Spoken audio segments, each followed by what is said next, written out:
ہمارے اس ملک پاکستان اس خطے کے اندر جو ہے وہ موسمی صورتحال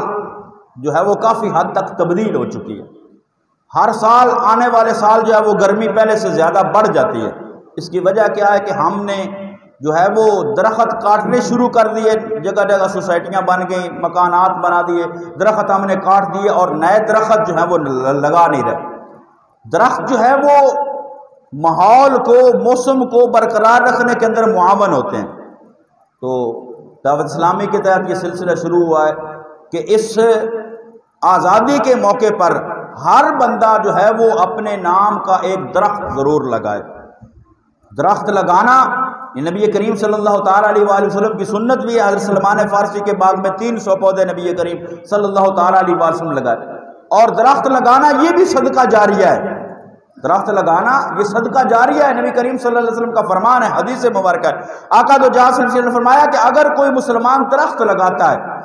اور اس درخت سے کوئی انسان یا جانور کھاتا ہے، یعنی کسی نے درخت لگایا، کوئی پھلدار درخت لگا دیا اور اس درخت پر پھل آ گیا، اور پھل آنے کے بعد اس میں سے کسی انسان نے کھایا، کسی جانور نے کھایا،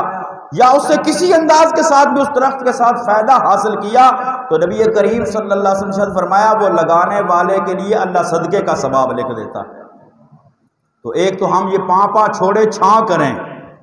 باجا مہنگا ہے اور پودا سستا ہے، تو پاں چھوڑے چھاں یعنی درخت لگائیں جس سے چھاں ہو، جس سے سایہ ہو، جس سے جو ہے وہ ماحول جو ہے وہ ٹھنڈا ہو، موسم کی تبدیلی جو ہے وہ اس پر اثر انداز ہونے والے عوامل جو ہیں وہ کم ہو کر جو ہے وہ ہمارے اس خطے کی جو ہے وہ ماحولیاتی آلودگی بھی کم ہو، اور درخت لگائیں، صدقہ ہوگا، اللہ اس پر ثواب عطا فرمائے گا۔ تو اور پھر جو ہے وہ یہ اپنے بچوں کو یہ باجا لے کر دینے کی بجائے بچوں کو کہیں بیٹا یہ پیسے لے، باجے کی بجائے تو ایک پودا لے اور پودا لے کر گھر کے اندر لگا، اور پودا پھر اس کی حفاظت کر کے اس کو درخت بنائیں۔ تو یہ بھی کوشش کریں اس آزادی کے موقع پر کہ ہم آزادی کے نام پر، اب ان شہداء کے نام پر اپنے نام کا ایک درخت جو ہے وہ ہم ضرور لگائیں گے، ایک پودا ضرور لگائیں گے تاکہ وہ بڑا ہو کر درخت بنے اور ہمارے اس ماحول کے لیے فائدہ مند ہو۔ اور دوسرا جو ہے وہ یہ ان فضول